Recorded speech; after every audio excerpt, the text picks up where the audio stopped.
Estamos acostumbrados a que los arqueólogos nos sorprendan con grandes tumbas, pinturas increíbles en las cámaras sepulcrales, sarcófagos, momias.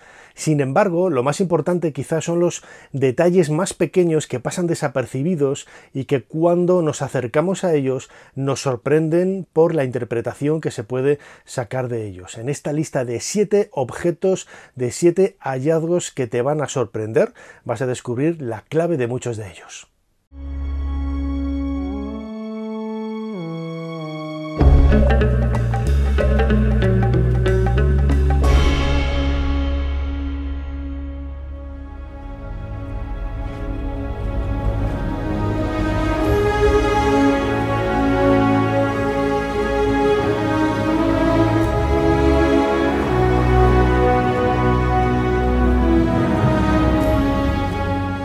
No están recubiertos de pátinas de oro, no pertenecieron a grandes faraones ni reinas y desde luego no aparecieron quizá en las tumbas de los personajes más importantes de la corte del Antiguo Egipto.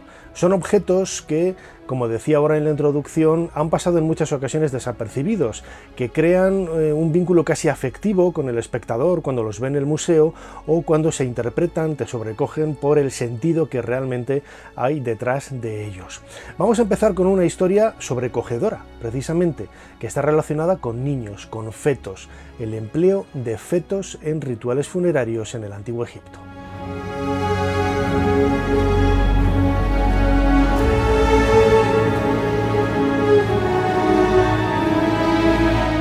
Cuando Howard Carter descubrió la tumba de Tutankamón en el año 1922, una de las cosas que más le estremeció fue el hallazgo en la Cámara del Tesoro, a la izquierda de la famosa naos que protegía los vasos canopos con las vísceras momificadas del faraón niño, una caja, ahí aparecía una caja con 2 ataúdes antropomorfos de pequeño tamaño. Al abrirlos, descubrieron en cada uno de ellos los restos funerarios momificados también con sumo cuidado de 2 fetos. Los estudios de ADN han demostrado posteriormente que se trata de hijos de Tutankamón. Al compararlo con el ADN de la momia aparecida en la cámara funeraria, se ha descubierto que son hijos de este. Pero ¿por qué fueron colocados ahí? ¿Por qué no fueron enterrados en otra tumba? O si realmente hay un significado mágico y religioso relacionado con la colocación de fetos. Digo esto porque, por ejemplo, Ernesto Schiaparelli, a comienzos del siglo XX, frente a la tumba de Amenhotep, uno de los príncipes de época ramésida que está enterrado en este cementerio, encontró en el patio que se abre frente a la tumba un feto enterrado en el suelo. No sabemos a quién pertenece, pero muy posiblemente esté vinculado a una suerte de ritual mágico, de ritual de regeneración y de renacimiento, en definitiva, que es lo que se buscaba con la creación de la tumba y toda esa parafernalia y esa ceremonia para continuar la vida durante millones de años en esa vida eterna en el mundo de Osiris. Los fetos encontrados en la tumba de Tutankamón pueden tener también este mismo significado, ¿no? Es cierto que pertenecen a Tutankamón, son hijos de él y seguramente de su esposa Angesenamón, aunque los restos de la momia de la reina todavía no han aparecido, o por lo menos no se han identificado con total seguridad, y no solamente era el depósito de 2 hijos no natos, es decir, el recuerdo, la descendencia en definitiva del faraón, sino también ese concepto mágico, religioso, trascendental, me atrevería a decir, en el sentido de que con ello lo que se quería hacer era ayudar al difunto a realizar ese viaje para renacer una vez más en el mundo de Osiris, en ese más allá. La presencia de fetos en el Antiguo Egipto es relativamente común. Realmente no hay textos funerarios en el amplio repertorio que hay del libro del Amduat, el libro de los muertos, el libro de la noche, el libro del Aldía, el libro de la letanía de Ra, las puertas, etcétera, etcétera, etcétera. No hay menciones al empleo, ¿no?, de niños, de fetos en este tipo de rituales. No son niños sacrificados tampoco, no nos llevemos las manos manos a la cabeza.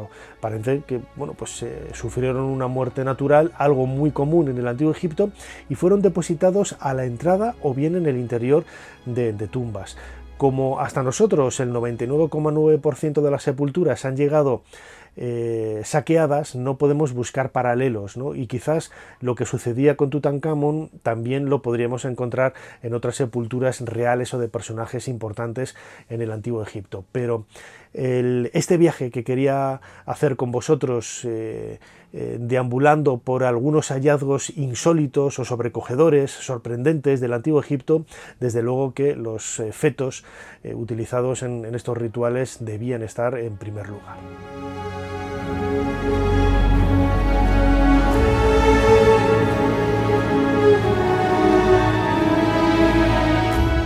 Desde la década de 1970, el disco, el volante del príncipe Sabú es uno de los objetos más extraños que se pueden ver en el Museo del Cairo. Yo recuerdo hace muchos años enseñándoselo a un grupo de seguidores, ¿no? Que también un poco quizás más vinculados al mundo del misterio, cuando yo les expliqué el extraño diseño, ¿no? Y la ignorancia que teníamos de conocer para qué era, una mujer me exclamó: pues esto solamente puede pertenecer a la Atlántida.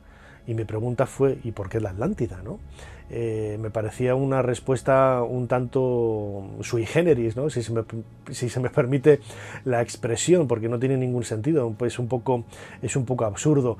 El disco del príncipe Sabú apareció en la década de 1930 en una tumba de la dinastía I de un faraón llamado Adjit.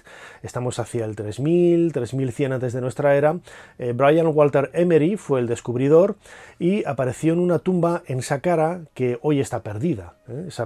Imaginamos que está en la zona norte de Saqqara, donde hay tumbas escalonadas de ladrillo de estas primeras dinastías, pero bueno, lo importante quizá de todo ello es el aspecto que tiene este disco, ¿no? Es un disco hecho de esquisto. Hay que reconocer también y hay que advertir que lo que vemos en la actualidad es una reconstrucción, porque gran parte de este disco pues apareció roto, apareció fraccionado, y se ha reconstruido con resina, con elementos plásticos, un poco el tamaño completo que tenía en origen, ¿no? 60 centímetros de diámetro, unos 10,6 centímetros de altura, como he dicho, es de esquisto. Y en los años 70, Zecharia Sitchin, un investigador que dio pie luego posteriormente a la teoría de los Anunnakis, decía que encontraba muchos paralelos, similitudes entre este disco y un disco que se utilizaba en uno de los cohetes de la carrera espacial. Pues bien, la verdad es que sí, el parecido es grande, pero ello no implica en absoluto que la similitud de un objeto de la antigüedad tenga su lógica o tenga su entendimiento a partir de otro paralelo más o menos similar que hay en un cohete, ¿no? en el presente, ¿no? Es, como hemos comentado en otras ocasiones, es quizá proyectar las dudas que tenemos de nuestro entorno, de nuestra idiosincrasia del presente, proyectarlas al pasado, ¿no? ¿Y por qué iban a utilizar bombillas? ¿Por qué iban a utilizar helicópteros? ¿Por qué iban a utilizar cohetes, ¿no? Para viajar al espacio? Si hay mil y un maneras para poder hacerlo, ¿no? Más que un cohete. Bueno, pues Zecharia Sitchin fue el primero en sacar esta idea. Brian Walter Emery reconocía que no tenía ni la más remota idea de para qué servía. Cyril Aldred, tiempo después, un egiptólogo británico, esbozó la posibilidad, a partir de otros paralelos similares, que quizá sea la base de una lámpara, de un mástil, de un pedestal, y que si sirviera para ello, ¿no? Y tiene cierta lógica, porque los entrantes, esas zonas un poco como si fuera un plato hondo, ¿no? que vemos en el fondo de este extraño volante, de este disco, parece que están destinados a recoger, ¿no? Pues algún cierto tipo de líquido, que podría ser el aceite de las velas, etcétera. No lo sabemos, ¿no? Seguramente esté más relacionado con una lámpara que con un disco perteneciente a una nave espacial de la antigüedad, ¿no? Si los Anunnakis viajaban con naves espaciales hechas de esquisto, no creo ni que pudieran levantar un par de palmos del suelo, ¿no?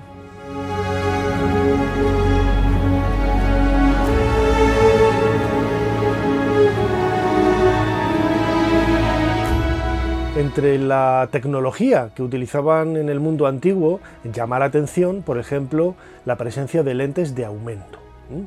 Una de las más conocidas es la lente de Henry Layard, que descubrió en el Palacio de Nimrud hacia el 1850, en lo que hoy es Irak, perteneciente a la cultura asiria.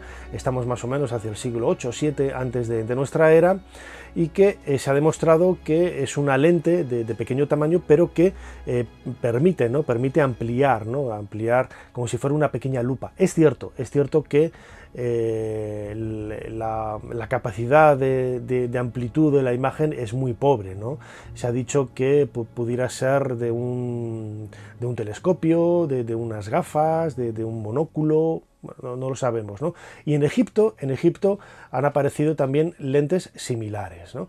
En el Museo de la Plaza del Tahrir existe una lente muy parecida a la que encontró Henry Layard, y al igual que sucede con la lente asiria, la amplitud, la magnificencia de las imágenes es muy pobre, ¿no? Entonces es cierto que se pudo haber utilizado como lente, pero también es cierto que no hay elementos con los que comparar, ¿no? Hay muchos objetos que han aparecido en tumbas y puedes compararlos con evidencias que hay en pinturas, en relieves de tumbas, de templos, etcétera, donde ve a esas personas utilizando, ¿no?, esos objetos, ¿no? Lo hemos visto con muebles, lo hemos visto con lámparas, lo hemos visto con cinceles, con vestidos, con ropas, etcétera, ¿no? En el caso de las lentes no hay un testimonio que nos hable de ello, pero es cierto que podrían ser consideradas lentes, ¿no? También se ha dicho que quizá no sea más que parte de la decoración de un mueble. Bueno, pues también podría ser, ¿no? Pero vamos a quedarnos, quizá vamos a tener un poco la mentalidad abierta y reconocer que son lentes, en este caso la lente del Museo del Cairo, y que pudo haber sido utilizada pues para algo que hoy nos podría sorprender, ¿no? Que es una especie de monóculo o de gafas, ¿no? de hace casi 3000 años.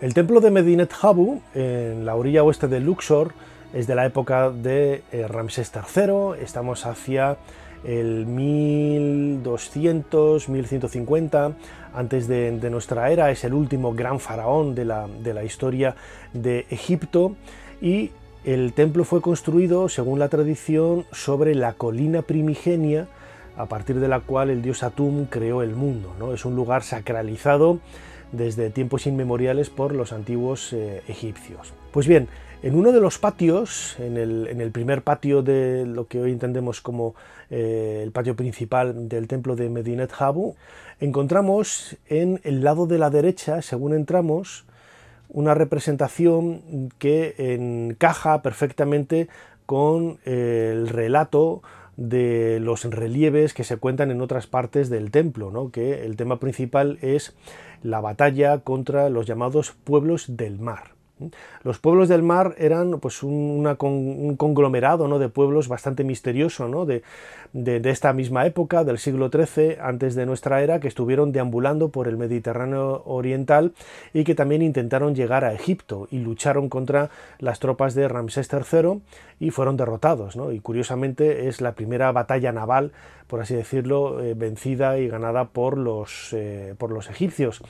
Una cultura que tampoco era muy dada, ¿no?, a montarse en un barco y hacer grandes viajes por el Mediterráneo, por el océano, por donde fuera, ¿no? Lo llamativo de los relieves que recrean la batalla contra los pueblos del mar son las imágenes que estamos viendo ahora. Es la contabilidad de los fallecidos enemigos en el campo de batalla. ¿Cómo contabilizaban? ¿Cómo sabían cuántos enemigos habían muerto de los pueblos del mar? Lo que hacían era cortarles la mano. se les cortaba la mano izquierda o en otras ocasiones se le cortaban los genitales. Y esto es lo que vemos representado en los relieves, como pues uno de los altos oficiales del ejército presenta ante el faraón todas estas ofrendas bastante necrofílicas, ¿no? Las manos y los miembros de los enemigos, para contabilizar la cantidad de bajas en el lado enemigo. Bueno, pues es una forma, ¿no?, quizás bastante inequívoca, ¿no?, porque ahí sí que sí puedes saber perfectamente cuánta gente ha caído en las huestes enemigas, ¿no? Ahí no vas a tener duda. Tantas manos, tantos miembros, tantas bajas entre los enemigos. Pero entra dentro de esa dinámica un poco pues cruel, ¿no?, que era el mundo de los antiguos egipcios, que en ocasiones tendemos a idealizarlo como algo muy romántico, algo muy sofisticado, oriental, que si la música, que si los baños, que si las pinturas y tal, y debía de ser un mundo realmente duro en el que vivir, donde la muerte pues no tenía, o mejor dicho, la vida no tenía prácticamente ningún valor, y prueba de ello es la ejecución y sobre todo la contabilidad de prisioneros de guerra con este método tan expeditivo.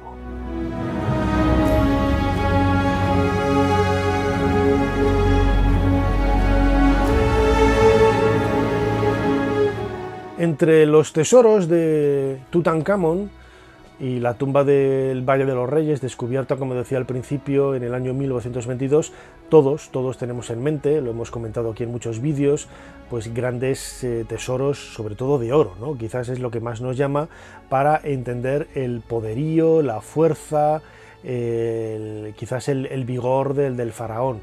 Sin embargo, a medida que Howard Carter y su equipo fue abriendo los numerosos arcones que había tanto en la antecámara como en la cámara del tesoro, descubrieron elementos quizás más cotidianos, más humanos, que creaban, como decía al principio, ese vínculo casi afectivo entre el faraón niño y sus descubridores.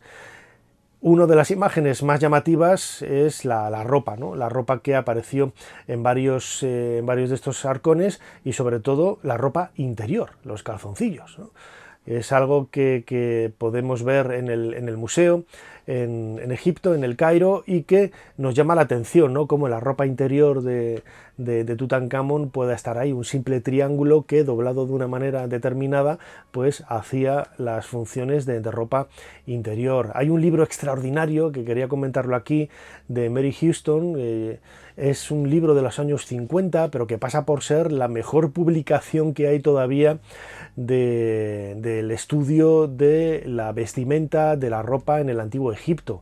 Hay patrones, hay formas para reconstruir en la actualidad cómo eran estos vestidos, y todo ello hecho a partir de la extraordinaria proliferación de pinturas en donde se ve a la gente vestida de una manera pues absolutamente divina, con unos linos casi transparentes, con una calidad en el tejido y unos diseños en la ropa que todavía hoy, en pleno siglo XXI, nos sorprenden, ¿no?, de la sofisticación y del boato que rodeaba a todas estas personas de un nivel social alto en el antiguo Egipto, ¿no?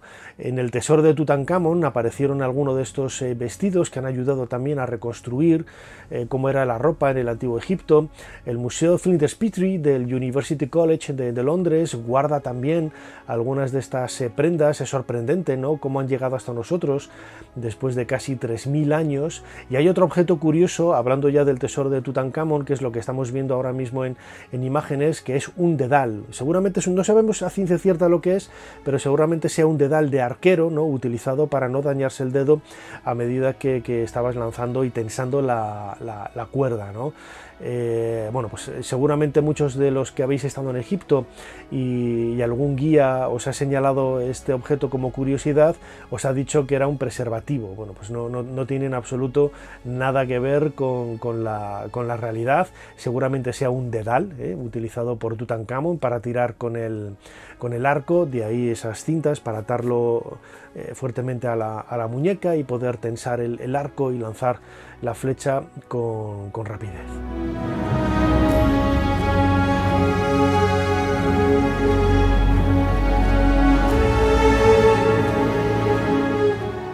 Por esa idealización que decía antes de los antiguos egipcios, nunca pensamos realmente cómo era su vida más íntima, ¿no? Hasta nosotros han llegado piezas como la que vemos en pantalla, que es un váter, ¿no? Literalmente un lugar donde hacer las necesidades, y que no había cañerías, no había agua corriente. En aquella época lo que se hacía era depositar debajo de ese retrete un cuenco con arena, suponemos, ¿no? Que es lo que se sigue utilizando en muchos lugares de África donde no hay agua corriente en las casas, y luego, bueno, pues lo arrojas a donde sea, ¿no? Pero este mueblecito nos está acercando una vez más pues esa humanidad, ¿no?, de los antiguos egipcios, ¿no? Lo podemos ver en el Museo del Cairo, y no es el único que ha llegado hasta nosotros. Más sofisticado, más elaborado, por ejemplo, es el baño que podemos observar en el palacio de Ramsés III, justo al lado del templo de Medinet Habu que veíamos antes. Esto se lo salta muchas visitas del templo. Yo, cuando acompaño a los grupos, siempre los llevo también al palacio, porque creo que merece la pena ver cómo era el interior de un edificio real en aquella época. Tenemos delante de nosotros los pilonos del templo de Medinet Habu, y a la izquierda, fuera del recinto sagrado, está el palacio de Ramsés III. Y justo al lado de la sala del trono, que es una sala bastante pequeña, no pensemos como en el Hollywood, esos salones enormes de 1000 metros cuadrados, ¿no? El salón del trono de Ramsés III debía de tener 40 o 50 metros cuadrados como mucho, y al lado hay una habitación que es un baño donde él se duchaba y donde seguramente pues pudiera hacer también sus cosas. Bueno, pues esto una vez más nos hace crear, ¿no?, ese puente tan directo entre los antiguos egipcios. No hay que idealizarlos tanto como siempre se ha hecho, y nosotros mismos, ¿no? Incluso en la escritura jeroglífica hay formas para escribir los excrementos, ¿no? Y hay un ideograma que lo estamos viendo ahora, en donde se recrea este elemento, o incluso un personaje haciendo sus cosas, ¿no? También, ¿no? Ahí lo vemos bastante claro, y todo esto lo podemos encontrar en textos jeroglíficos, que es la forma más directa, más clara que tenían ellos para poder compartir, ¿no?, estas vivencias tan personales.